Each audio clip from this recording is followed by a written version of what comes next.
किसी भी यौगिक या अणु की हाइब्रिडाइजेशन में संकरण ज्ञात करने का शॉर्टकट फार्मूला। तो संकरण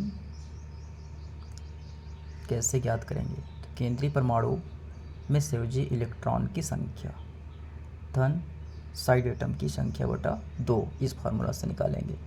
केंद्रीय परमाणु मीन्स सेंट्रल एटम, संयोजी इलेक्ट्रॉन मीन्स वैलेंस इलेक्ट्रॉन, इसकी संख्या लेंगे और साइड एटम की संख्या लेंगे। इसके बाद उसको 2 से भाग दे देंगे तो संकरण निकल जाएगा। एग्जाम्पल लेते हैं यहाँ पे BeCl2। इसमें कौन सा संकरण होगा, कौन सा हाइब्रिडेशन होगा?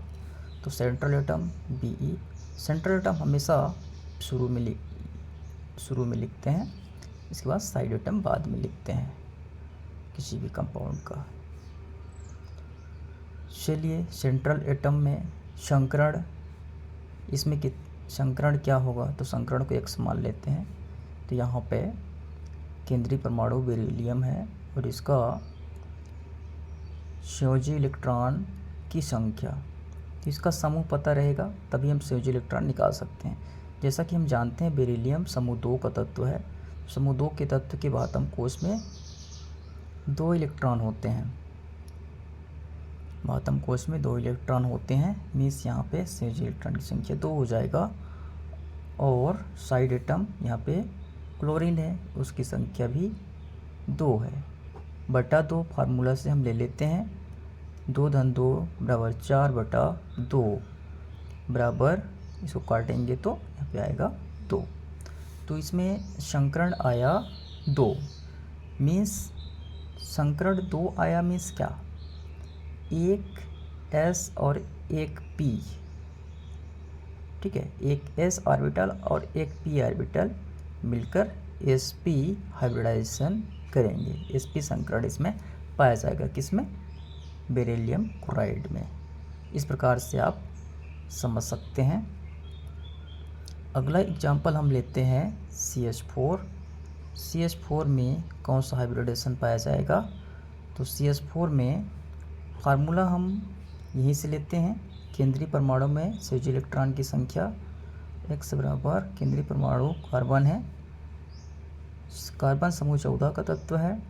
समूह 14 तत्व के संयोजी इलेक्ट्रॉन 4 होते हैं, यहाँ पे 4 लिखेंगे। धन साइड एटम हाइड्रोजन है, इसकी संख्या कितनी है? 4 है, 4 लेंगे और बटा में 2 फार्मूला से हम लेंगे, ये 2 बराबर 4 धन 4 बराबर 8 और यहाँ पे बटा 2, यहाँ पे आ जाएगा आपका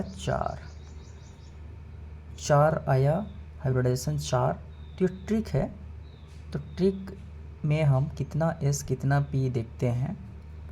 तो इस प्रकार से 1 S और 3 P, टोटल 4 हो गया sp3 हाइब्रिडेशन। तो इसमें CH4 में sp3 हाइब्रिडेशन पाया जाएगा। इसी प्रकार से NH3 में हाइब्रिडेशन देख लेते हैं। सेंट्रल एटम नाइट्रोजन का बातम कोश में नाइट्रोजन 15 समूह का है, इसलिए 5 होगा। और यहाँ पे इससे जुड़ा समूह हाइड्रोजन की संख्या 3 है, यहाँ पे 3 लेते हैं और बटा 2 फार्मूला से हम ले लेंगे। 5 3 8 बटा 2 बराबर, यहाँ पे आएगा 4, यानी कि sp3 हाइब्रिडेशन इसमें भी है। इस प्रकार से हम शॉर्टकट तरीके से हाइब्रिडेशन निकाल सकते हैं। H2O में देखते हैं हाइब्रिडेशन। तो X बराबर, केंद्रीय परमाणु इसमें ऑक्सीजन है और इसमें केंद्रीय परमाणु राइट साइड लिखा हुआ है, जिसकी संख्या कम होती है वो केंद्रीय परमाणु होता है जनरली। तो यहाँ पे ऑक्सीजन, वैलेंस शेल में इलेक्ट्रॉन है 6, 16 समूह का है तो 6 होगा। साइड एटम हाइड्रोजन है, इसकी संख्या 2 है, फार्मूला से बटा 2 लेते हैं इस प्रकार से 8/2 बराबर 4। H2O में भी sp3 हाइब्रिडेशन पाया जाएगा। अब यहाँ पे सवाल उठता है कि इसमें भी sp3 हाइब्रिडेशन, अमोनिया में भी sp3 हाइब्रिडेशन CH4 में, तो इसमें क्या लोन पेयर हो सकते हैं या फिर लोन पेयर ऑफ इलेक्ट्रॉन नहीं हैं। सबसे पहला काम होगा CH4 में लोन पेयर। तो यहाँ पे sp3 हाइब्रिडेशन है, तो कार्बन एटम से कितने जो है तो साइड एटम जुड़े हैं। sp3 यानी कि टोटल 4, sp3 में टोटल 4 आ रहे हैं, तो साइड एटम की संख्या टोटल 4 है। इसमें लोन पेयर ऑफ इलेक्ट्रॉन नहीं होंगे, only bond pair of electron होंगे CH4 में। और इसी प्रकार से NH3 में साइड NH3 में sp3 हाइब्रिडेशन है, मीन्स टोटल 4 ऑर्बिटल पार्टिसिपेट कर रहे हैं, एक S और 3 P, लेकिन साइड एटम की संख्या यहाँ पे 3 है, मीन्स एक लोन पेयर ऑफ इलेक्ट्रॉन है NH3 में। इसी प्रकार H2O में हम यहाँ पे देखेंगे तो H2O में साइड एटम की संख्या 2 है। इसमें भी sp3 हाइब्रिडेशन, एक S और 3 P मिलकर sp3 हाइब्रिडेशन करते हैं, और यहाँ पे साइड एटम की संख्या 2 है। तो दो यहाँ पे sp3 हाइब्रिडाइड ऑर्बिटल बच जाएंगे। दो से जो है तो ये साइड एटम मॉलिक्यूल बनने में योगदान देगा, और 2 जो है तो sp3 हाइब्रिडाइड ऑर्बिटल जो होंगे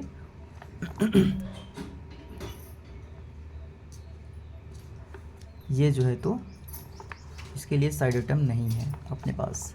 तो क्या होगा, ऐसा होगा तो 2 लोन पेयर ऑफ इलेक्ट्रॉन इसमें उपस्थित होंगे। साइड एटम की संख्या को देखकर और हाइब्रिडाइजेशन कौन सी है इसको देखकर हम लोन पेयर ऑफ इलेक्ट्रॉन भी जान सकते हैं। चलिए शॉर्टकट कुछ और जानकारियाँ ले लेते हैं। जैसे sp हाइब्रिडेशन होगी, तो sp हाइब्रिडेशन होगा तो इसमें बॉन्ड एंगल जो होगा 180 डिग्री होगा, मतलब रेखी, इस प्रकार से रेखी होगा तो 180 डिग्री बॉन्ड एंगल बनेगा, ये मतलब सीधी रेखा में बनेगा, लीनियर। और इसका एग्जांपल बेरिलियम क्लोराइड और ये सब जितने भी आप यौगिक देख रहे हैं ये सभी जो है तो लीनियर ही होंगे और इनकी बॉन्ड एंगल 180 डिग्री होगी। इसी प्रकार से sp2 हाइब्रिडेशन में बॉन्ड एंगल 120 डिग्री होगा और इसकी आकृति त्रिकोणीय समतली होगा। बॉन्ड एंगल 120 डिग्री और त्रिकोणीय और समतली होगा, जैसे कि BF3 और जितने भी इधर देख रहे हैं आप, ये सभी जो है तो sp2 हाइब्रिडाइज्ड होंगे और बॉन्ड एंगल 120 डिग्री होगा। इसके अलावा और भी हो सकते हैं क्योंकि एग्जाम्पल है, ये लिमिटेड रहती है एग्जाम्पल बुक में, और भी अलग कंपाउंड में आपको यह हाइब्रिडेशन देखने को मिल सकता है। आगे हम देखते हैं sp3 हाइब्रिडेशन। sp3 हाइब्रिडेशन में बॉन्ड एंगल 109.5 डिग्री या फिर 109 डिग्री 28 मिनट ऐसा भी लिखा हुआ मिलेगा आपको। तो इसमें टेट्राहेड्रल चतुष्फलकी ज्यामिति पाई जाती है, जैसे कि CH4 और इधर जितने भी देख रहे हैं आप उनमें जो है तो sp3 हाइब्रिडेशन पाई जाएगी। आगे हम देखते हैं sp3d हाइब्रिडाइज्ड है, sp3d hybridisation. sp3d hybridisation, sp3d hybridisation में हम देख रहे हैं कि इसमें बॉन्ड एंगल 90 डिग्री और 120 डिग्री होगा। तो यहाँ पे 120 डिग्री जो होगा वो समतल में होगा 120 डिग्री समतल में होगा, जैसे कि यहाँ पे देख रहे हैं 120 डिग्री यहाँ पे इस प्रकार से समतल में त्रिकोणीय होगा। और ये जो 90 डिग्री वाला जो होगा ये इधर देख रहे हैं, और ये जो है तो इधर इस साइड से इसमें जो है तो 90 डिग्री आपको देखने को मिलेगा। तो त्रिकोणीय द्विपिरामिडीय आकृति बनाएगा sp3 डिहाइब्रिडेशन में। जैसे कि फास्फोरस पेंटाक्लोराइड, इसी प्रकार से फास्फोरस पेंटाफ्लोराइड, और इधर जितने भी दिए हुए हैं ये सभी जो है तो इसी प्रकार से sp3 डिहाइब्रिडेशन प्रदर्शित करेंगे। PCl5 में हाइब्रिडेशन sp3d है कि नहीं हम चेक कर लेते हैं। फार्मूला हमारा था सेंट्रल एटम का valence electron, central atom phosphorus है, समूह 15 का तत्व है, इसलिए इसमें वैलेंस इलेक्ट्रॉन 5 होंगे। और साइड एटम क्लोरीन है, ये भी इसकी संख्या 5 है, बटा 2 बराबर 10/2 बराबर 5।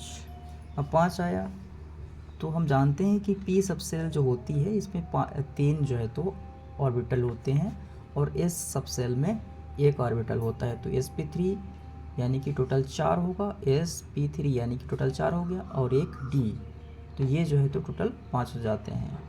तो इस प्रकार से इसमें sp3d हाइब्रिडेशन पाया जाएगा। आगे हम देखते हैं sp3d2। sp3d2 ये जो है तो अष्टफल की आकृति का होगा, और इसमें बॉन्ड एंगल जो है तो 90 डिग्री का होगा। अष्टफल की आकृति, और इसमें इसका एग्जाम्पल sp6 और इधर जितने भी आप देख रहे हैं ये सभी जो है तो sp3 डिहाइब्रिडेशन का एग्जाम्पल होगा। sp3d3 इसमें जो है तो बॉन्ड एंगल 72, 90 और 180 होगा। पंचभुजी द्विपिरामिडी इसका आकार होगा पेंटागोनल बाईपिरामिडल, जैसे कि आयोडीन हेप्टाफ्लोराइड, ये जो है तो इसका एग्जाम्पल होगा। तो इस प्रकार से शॉर्टकट में किसी भी कॉम्पिटिटिव एग्ज़ाम के लिए आपको यह हेल्पफुल होगा कि कैसे हम हाइब्रिडेशन निकाल सकते हैं, और कैसे कौन सा एग्जाम्पल है तो कौन सा इसमें हाइब्रिडेशन होगा, और इसमें बॉन्ड एंगल कितना होगा।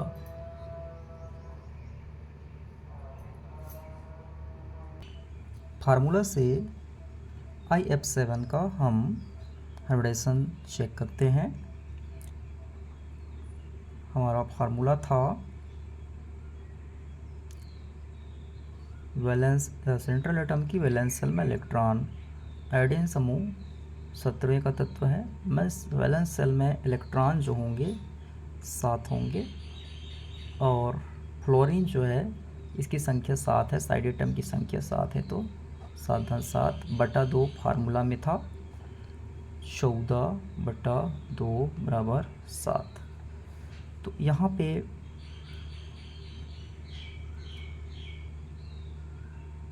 sp3 टोटल हो गया 4, और यहाँ पे d की संख्या 4, 3, 7, 3 होगा, तो sp3d3 हाइब्रिडेशन हो जाएगा। तो इस प्रकार से फार्मूला के बेस पर प्रूफ होता है, इसमें sp3d3 हाइब्रिडेशन है। धन्यवाद।